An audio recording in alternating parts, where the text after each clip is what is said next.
Assalamualaikum warahmatullahi wabarakatuh. Selamat pagi Bu Juli dan teman-teman semua. Pada kesempatan kali ini, kami dari kelompok 3 akan mempresentasikan mengenai final business plan presentation kami dengan bisnis kami yaitu Wooden Solution. Nah, berikut adalah daftar isi dari bisnis plan kami. Langsung saja kita akan masuk ke dalam overview dari bisnis kami.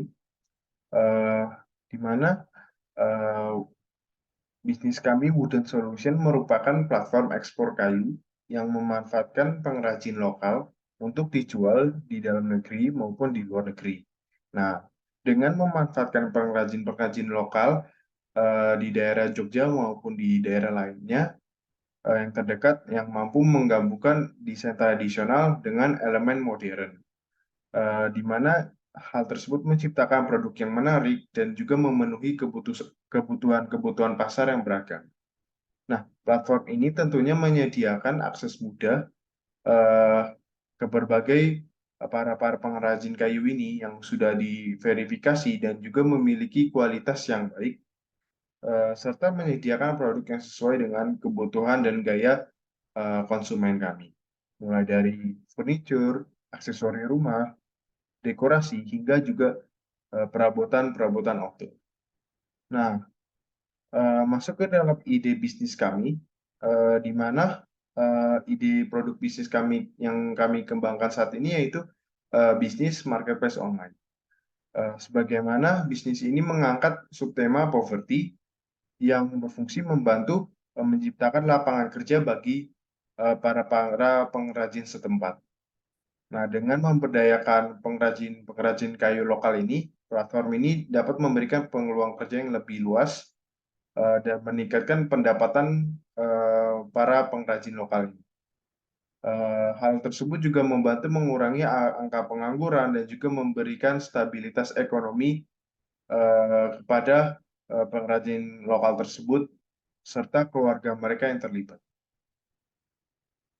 Nah, selanjutnya yaitu adalah masalah, di mana masalah yang ada dalam 2021 ini, di mana pendapatan ekonomi masyarakat rata-rata tuh di bawah 20.000 per hari.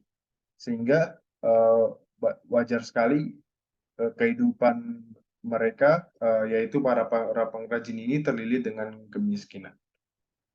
Terutama juga sempat terjadinya pandemi COVID-19 yang melanda di Indonesia, yang dimana memberikan dampak signifikan pada usaha skala UMKM.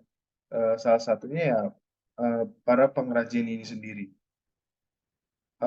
Hasil penelitian juga menunjukkan kalau alasan pengrajin rotan ini masih bertahan dengan pekerjaannya dikarenakan adanya faktor ekonomi dan juga tuntutan pengeluaran kebutuhan hidup yang harus tetap terpenuhi.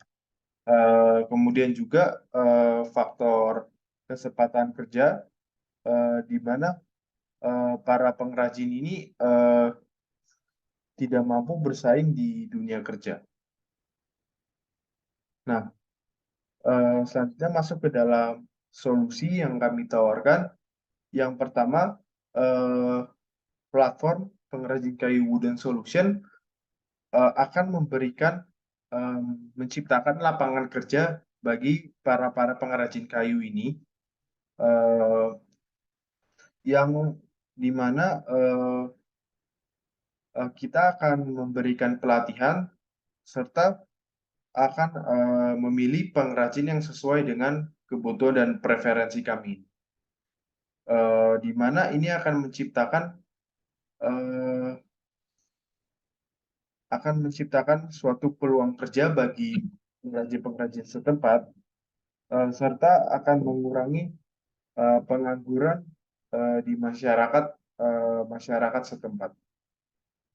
Lalu yang kedua yaitu eh, platform pemasaran yang berfungsi memperluas pasar jualan produk pengrajin kayu, di mana eh, para konsumen ini bisa menemukan produk yang sesuai yang sudah diolah dari para pengrajin yang kami pilih.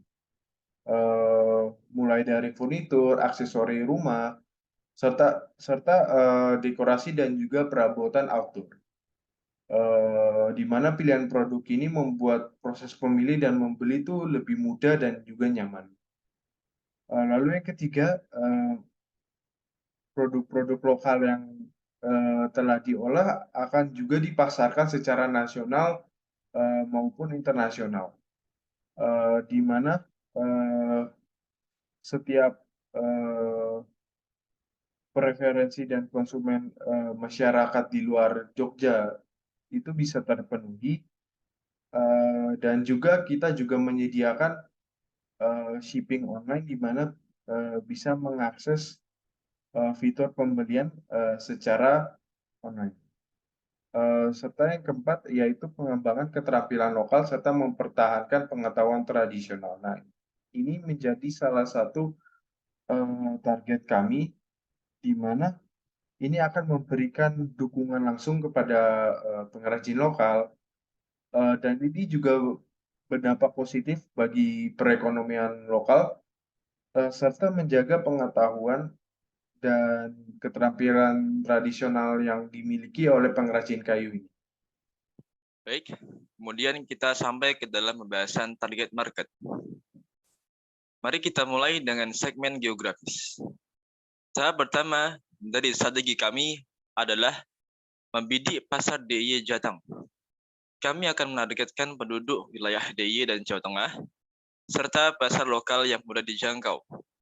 Daerah ini memiliki banyak pengrajin kayu potensial dengan potensi kerjasama yang cukup tinggi. Pada tahap kedua, kami akan memperluas cakupan bisnis kami ke seluruh Pulau Jawa. Kami akan menjangkau penduduk di seluruh Pulau Jawa dan berkolaborasi dengan komunitas serta perkumpulan pengrajin kayu yang ada di sana. Kami melihat peluang besar untuk memperluas jaringan bisnis dengan pengrajin untuk memperluas jaringan bisnis di Pulau Jawa ini. Tahap ketiga dari strategi kami adalah menargetkan seluruh wilayah Indonesia. Penduduk seluruh warga Indonesia menjadi target kami. Ingat, Indonesia merupakan salah satu negara penghasil kayu terbesar. Kami ingin menyediakan solusi di layanan kami kepada semua pengrajin kayu di negeri ini, yakni terbatas pada semua pengrajin kayu di wilayah Indonesia. Selanjutnya, mari kita bahas segmen demografis. Kami akan fokus pada pengrajin kayu yang telah berpengalaman dan memiliki keahlian di bidang mebel. Dan juga kami menargetkan kepada pengrajin kayu yang memiliki keinginan mengembangkan bisnis. Itu merupakan segmen psikografis. Kami akan mengarahkan penawaran kami kepada pengrajin kayu yang memang mereka memiliki minat untuk mengembangkan bisnis mereka. Kami akan menyediakan dukungan dan pengetahuan untuk membantu pengrajin dalam memperluas jaringan bisnis dan meningkatkan keuntungan mereka melalui Wooden Solution atau e-commerce buatan kami. Berikutnya adalah competition analysis. Untuk kompetitor dalam industri kayu ini, kami membedakan direct kompetitor dan juga indirect kompetitor. Direct kompetitor di sini ialah kompetitor pengrajin kayu yang menjual kerajinannya secara online. Di antaranya di sini adalah Wooden Joy, Wayfair, dan juga Artfire.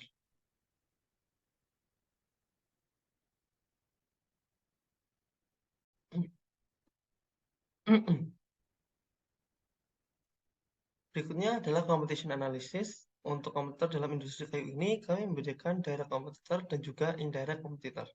Direct kompetitor di sini ialah kompetitor pengrajin kayu yang menjual kerajinannya secara online. Di antaranya di sini adalah Wooden Joy, Wayfair, dan juga Artfire. Sedangkan indirect kompetitor di sini ialah kompetitor yang menjual kerajinannya di toko retail secara langsung. Di antaranya ada Crate and Barrel, House, dan juga Home Goods. Kemudian untuk competitive advantage yang kami miliki di sini adalah kustomisasi produk Shit. Take two. Berikutnya adalah competition analysis. Untuk kompetitor dalam industri kayu ini, kami membedakan direct kompetitor dan juga indirect kompetitor. Direct kompetitor di sini ialah kompetitor pengrajin kayu yang menjual kerajinannya secara online. Di antaranya di sini ada Wooden Joy, Wayfair, dan juga Artfire. Sedangkan indirect kompetitor di sini ialah kompetitor yang menjual kerajinannya di toko retail secara langsung. Di antaranya ada Crate and Barrel, House, dan juga Home Goods. Nah, kemudian untuk competitive advantage yang kami miliki adalah kustomisasi produk yang dimana customer dapat memesan kustomisasi sesuai dengan keinginan pelanggan, seperti mulai dari pilihan ukuran, warna, ataupun pola. Syaratnya adalah minimnya biaya operasi, fleksibilitas, dan juga aksesibilitas. Karena kami menjual produk secara online yang memudahkan customer dalam mengorder. Nah, kemudian jika kita membandingkan kompetitor dalam beberapa aspek, di sini kita mengambil Wooden Joy sebagai direct kompetitornya dan juga Crate and Barrel sebagai indirect kompetitor. Yang pertama dari aspek variasi produk. Wooden Joy di sini dari variasi produknya meliputi furniture, peralatan rumah tangga, dan juga mainan kayu. Adapun untuk jenis harga ditentukan berdasarkan kategori produk yang dijual dan juga pada jenis kayu yang digunakan. Adapun contoh dari harganya meliputi 4 kategori, yaitu kerajinan, meja, kursi, dan juga lemari. Dan untuk urutan harganya dapat berubah tergantung pada jenis kayu ataupun custom dari pelanggan itu sendiri. Oke, selanjutnya ada marketing strategi. Di sini kami dan saya dan kelompok mengambil 10 marketing strategi, yaitu yang pertama diantaranya ada pertama, identify and target the right audience. Jadi pertama-tama kita akan identifikasi dari target audience penjualan kayu kami ini akan kemana dibawanya agar produk kayu kami ini laku di pasaran. Karena pertama yang kita harus lakukan adalah market survey, bagaimana demand yang ada di pasar dapat kita penuhi. Lalu yang kedua ada build a strong online presence. Jadi karena di zaman sekarang ini apa-apa maunya serba praktis dan serba simpel, jadi produk kami harus memiliki kemampuan untuk melayani secara online, yaitu kita bisa dengan cara develop a user friendly untuk website, terus ada optimize the website, optimisasi website, aplikasi, terus kita juga bisa menggunakan sosial media platform yang tentunya akan kita lakukan dengan seperti itu. Lalu kita juga membuat vlog atau blog seperti di TikTok, seperti bagaimana kayu itu dapat menjadi suatu kerajinan, seperti buat konten seperti itulah secara online agar produk kita laku di masyarakat. Lalu yang ketiga, kita membuat showcase product variety and quality. Jadi di sini karena platform kita ini untuk menjual kayu, jadi di sini kita harus kasih tahu apa sih kelebihan produk variety dan quality kita nih. Jadi platform kita ini apa kelebihannya dan kualitasnya kayak gimana. Jadi sesuai dengan rencana kita sebelumnya, kita ingin membangun fitur AR, jadi pengguna yang mau membeli kayu bisa langsung ngedekor rumahnya melalui handphone, jadi semua lebih praktis dan lebih lebih memudahkan pelanggannya lah. Selanjutnya ada establish strategic partnership. Di sini karena lagi-lagi kita pihak ketiga, jadi kita harus membangun partnership dengan berbagai merek, dengan berbagai penjual kayu, merek-merek kayu seperti itu. Agar tujuannya ada banyak, kita bisa kolaborasi sama supplier yang lain, kita bisa memudahkan distribusi antara kayunya dan lain sebagainya. Jadi rencananya kita akan melakukan strategic partnership terhadap supplier-supplier kayu, kurang lebih seperti itu. Lalu kita akan kelima ada implement content marketing. Ini yang tadi udah saya bilang, kita rencananya akan membuat di Instagram maupun di TikTok atau di Facebook bahwa konten-konten mengenai platform kita, kenapa harus beli di platform kita, kayu-kayu yang kita jual di platform kita yang pastinya sangat berkualitas dan terjangkau. Price to performance-nya sangat tinggi, kurang lebih seperti itu. Oke, selanjutnya ini masuk karena tadi saya sudah ngomong harga yang terjangkau. Jadi di sini, oke, maaf. Ini. Oke, karena tadi saya sudah ngomong harga yang terjangkau, jadi kita di sini akan menawarkan competitive pricing and incentive. Jadi kenapa harus beli di kita? Hmm, Sorry, oke. Jadi kenapa harus beli di kita? Jadi orang-orang kita tawarkin dengan competitive price kita yang lebih murah, dengan kita menekan biaya kos dan lain sebagainya. Terus kita juga memberikan insentif seperti gratis ongkir, layanan terjamin jika ada kerusakan barang dan lain sebagainya. Itu salah satu contoh untuk after sales dari produk kita sendiri. Yang ketujuh ini ada provide excellent customer service. Di sini kita juga memberikan customer service gitu, memberikan support jika ada yang ingin bertanya. Karena ini kan kita basicnya online, jadi nggak mungkin dong ada orang yang bisa ditanyain secara langsung gitu face to face. Jadi kita akan memberikan jasa layanan customer service yang sangat excellent buat pengguna kita. Selanjutnya ada utilize online advertising. Nah, ini kita juga akan memakai online advertising seperti Instagram Ads, Facebook Ads, TikTok Ads, SEO, SEO, SOO, dan lain sebagainya yang ada di website, Google Ads, kita juga akan pakai semua. Karena kita sudah dimasukin di budget marketing kita bahwa online advertising ini akan memakan biaya cukup gede, apalagi kita baru muncul ibaratnya di permukaan. Terus yang keempat ada leverage influencer marketing. Jadi ini juga kita akan lakukan rencananya, yaitu kita akan mengajak influencer-influencer gitu, influencer-influencer marketing tentunya, itu untuk membeli produk di kita, bekerja sama. Nanti kita akan memberikan kontrapretasi yang juga sesuai.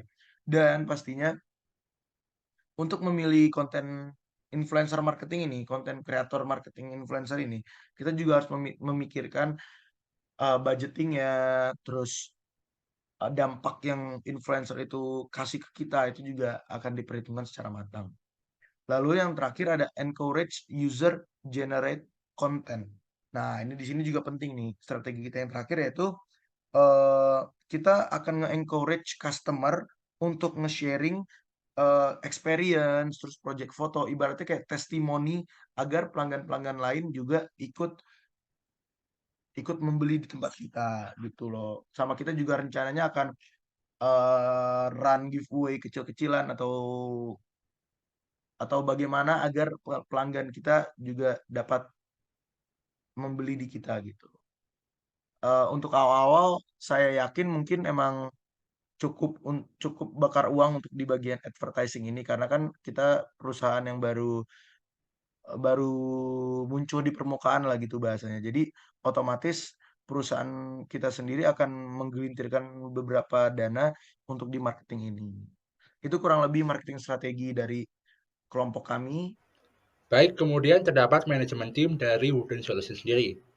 Yang pertama ada Roni Anggian Napitupulu sebagai Direktur Utama bertanggung jawab dalam penentuan arah dan tujuan perusahaan. Kemudian ada Kemal Yafi sebagai Direktur Keuangan dan Manajemen Risiko bertanggung jawab dalam pengelolaan keuangan dan manajemen risiko perusahaan. Kemudian terdapat Ridwan Yusuf sebagai Direktur Human Capital bertanggung jawab dalam menciptakan SDM yang berkualitas.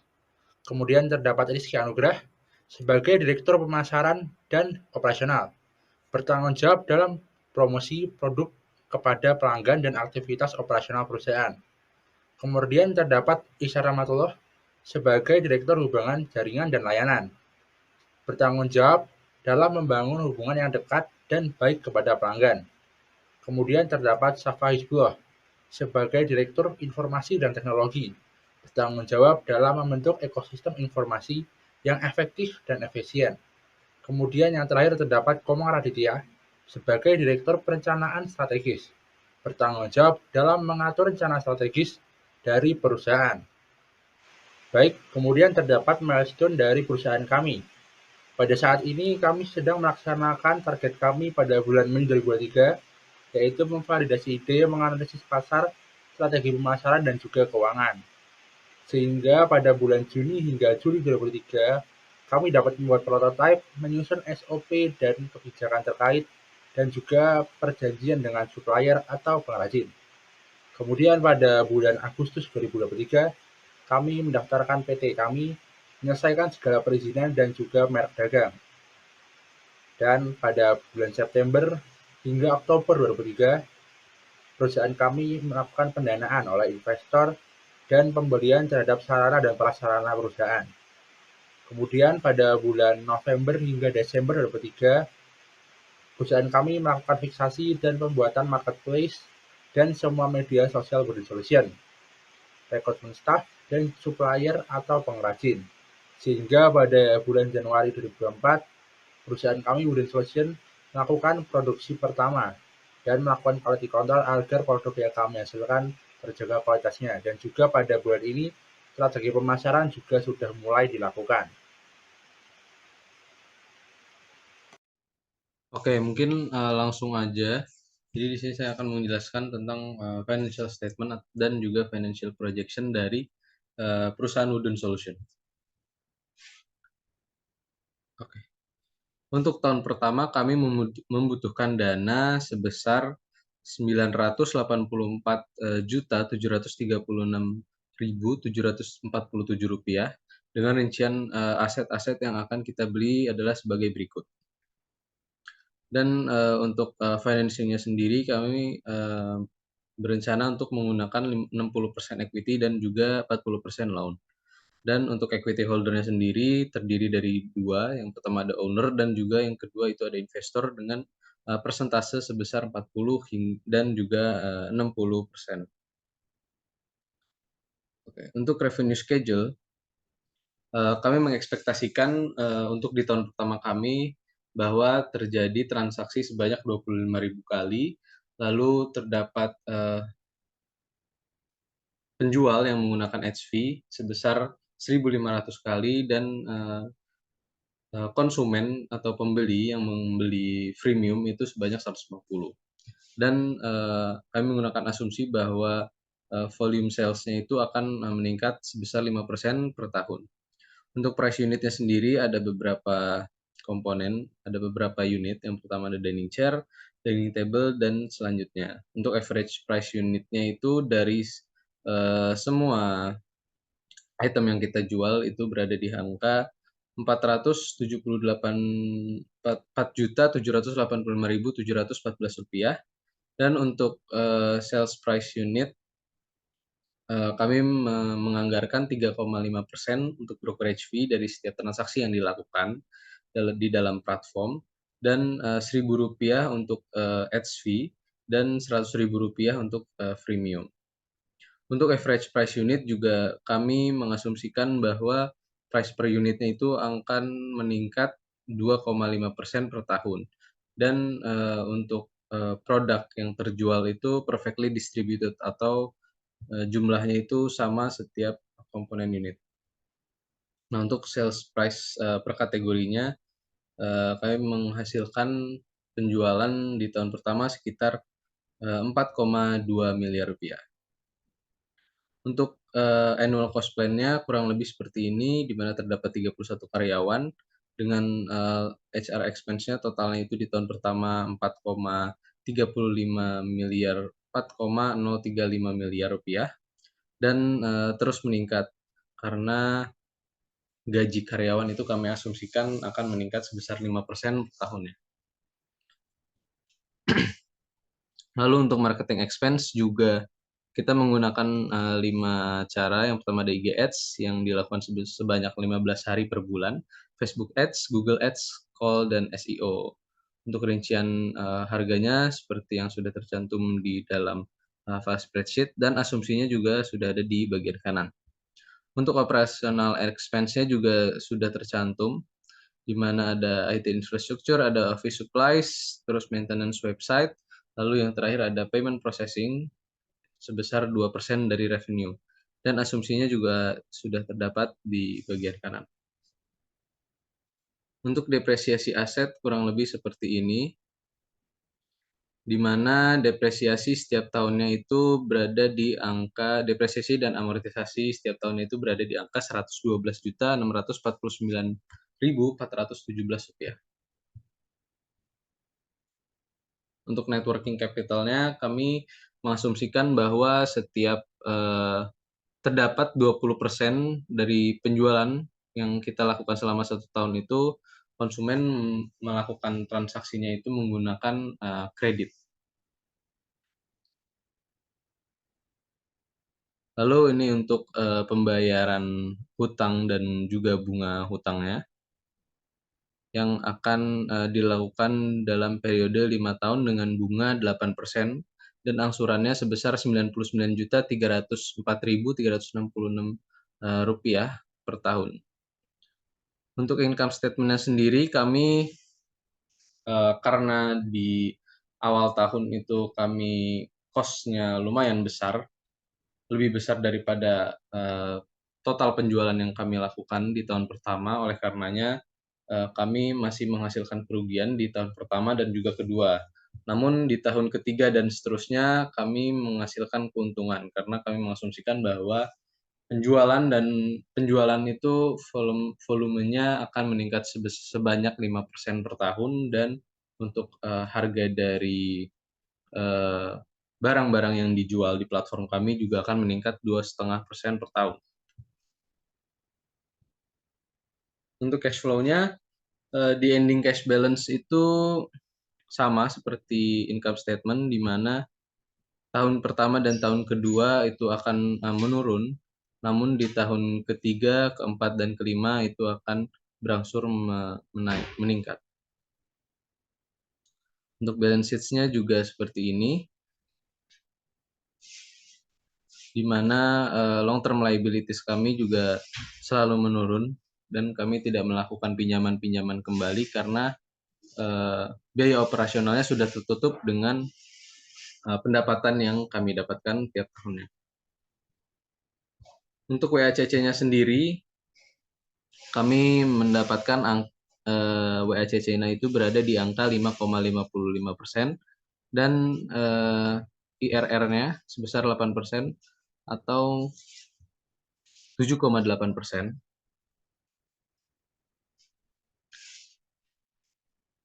Nah, untuk IRR dan NPV-nya sama seperti sebelumnya. Untuk IRR itu 7,8% sekitar, dan untuk NPV-nya di angka Rp92.557.162. Karena IRR-nya berada di angka 7,8 atau berada di atas angka discount rate-nya yaitu 5,25%. Ini menggambarkan bahwa bisnis yang kami jalankan itu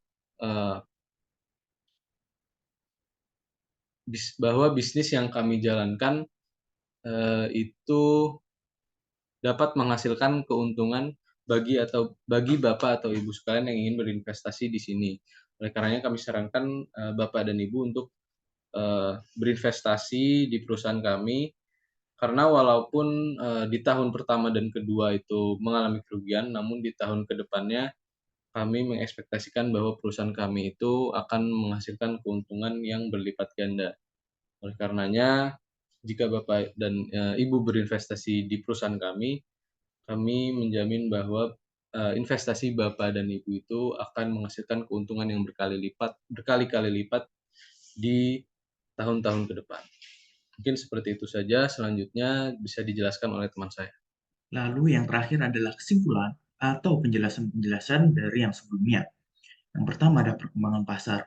Pasar industri yang terus meningkat memberikan peluang yang besar bagi bisnis kami untuk terserta dalam perkembangan tersebut. Hal ini dapat menjadi keuntungan bagi kami dalam menjaga pelanggan yang lebih luas. Perubahan perilaku konsumen untuk menggunakan loka pasar yang terus meningkat juga memberikan kesempatan yang besar bagi bisnis kami untuk digunakan oleh konsumen. Tingkat kompetisi. Kompetisi di industri loka pasar, pengrajin kayu yang relatif sedang memberikan pintu masuk yang cukup luas bagi bisnis kami untuk terus maju. Perbedaan Udin Solution dengan loka pasar lain juga akan memberikan keunggulan tersendiri bagi bisnis kami. Dan terakhir adalah proyeksi keuangan. Proyeksi keuangan yang ada pun menguntungkan untuk direalisasikan dan dikembangkan tentang rencana bisnis yang kami buat. Bahkan hanya dalam waktu 2 tahun atau tahun ketiga, bisnis kami menghasilkan profit yang menentukan.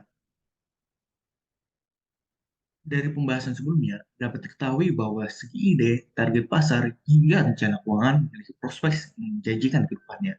Dan demikian bisnis plan yang kami tawarkan, dan semoga dapat diterima dengan baik. Wooden Solution to discover master craftnya.